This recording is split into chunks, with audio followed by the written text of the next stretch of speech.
साबिक chief justice Umar Ata Bandial ने जब जस्टिस काजी फायज ईसा को नई गाड़ी लेने का कहा तो उन्होंने आगे से क्या खूबसूरत जवाब दे दिया। सीनियर सहाफ़ी सलीम साफ़ी ने प्रोग्राम के दौरान गुफ्तगू करते हुए कहा कि वो आरिफ अलवी जिन्होंने इमरान खान के सरपरस्तों की इमा पर उन्हें हटाने के लिए सुप्रीम जुडिशल काउंसिल को रेफरेंस भेजा था, आज उन्होंने इनसे चीफ जस्टिस ऑफ पाकिस्तान का हलफ उठा लिया। उन्होंने कहा कि हलफ बर्दारी की तकरीब के बाद देर तक DGISI और आर्मी चीफ की मौजूदगी खुशगवार हैरत का बाइस बनी। प्रोग्राम में गुफ्तगू करते हुए निजी टीवी के साफ़ी अब्दुल कयूम सिद्दीकी ने कहा कि काजी फायज ईसा का चीफ जस्टिस बनना वाकई एक मौजज़ा है, क्योंकि देखा जाए तो इन पर इनके ब्रादर जजेस एस्टेब्लिशमेंट इस वक्त की हुकूमत सबसे ज़्यादा हमलावर थी और मीडिया भी इसका हिस्सा थी, क्योंकि इस वक्त काजी फायज ईसा का नाम स्क्रीन पर चलना शजरे ममनू था। लेकिन आज की जो लम्हात और मनाजिर हैं मैंने ईवान सदर में देखे हैं, और जिसको कहते हैं कि आंखों के अंदर बस जाने वाला, तो वो मंजर मैंने देखा है जो मेरी आंख में बस गया है। उन्होंने चीफ जस्टिस काजी फायज ईसा की अहलिया का जिक्र करते हुए कहा कि वो भी तकरीब हलफ बर्दारी में आई और मखसूस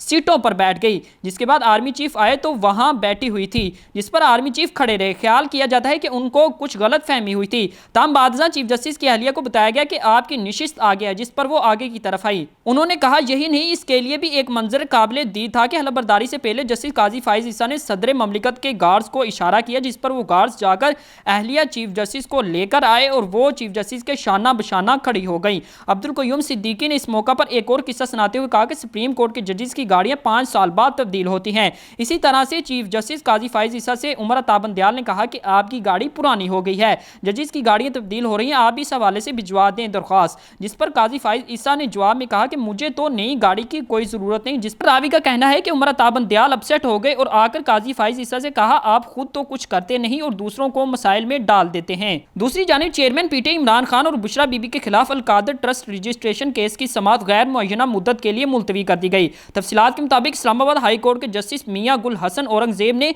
चेयरमैन PTI इमरान खान और उनकी अहलिया बुशरा बीबी के अलकादर ट्रस्ट रजिस्ट्रेशन से मुतल्लिक केस की समाअत की। दरख्वास्त गुजार की जानिब से एडवोकेट तालिब हुसैन और स्टेट काउंसिल हजरत यूनस अदालत के सामने पेश हुए। स्टेट काउंसिल ने अदालत को बताया कि नए कवानीन के तहत रजिस्ट्रेशन में कुछ दस्तावेजात नामुकम्मल हैं, अगर हमें पता चले कि कौन कौन सी चीज़ें या दस्तावेजात नामुकम्मल हैं तो हम मुकम्मल कर लें। अदालत ने स्टेट काउंसिल को हदायत दी कि जो चीज़ें नामुकम्मल हैं वो सब इनको बता दें। बाद इस्लामाबाद हाई कोर्ट ने केस की समाअत गैर मुअय्यना मुद्दत तक के लिए मुलतवी कर दी।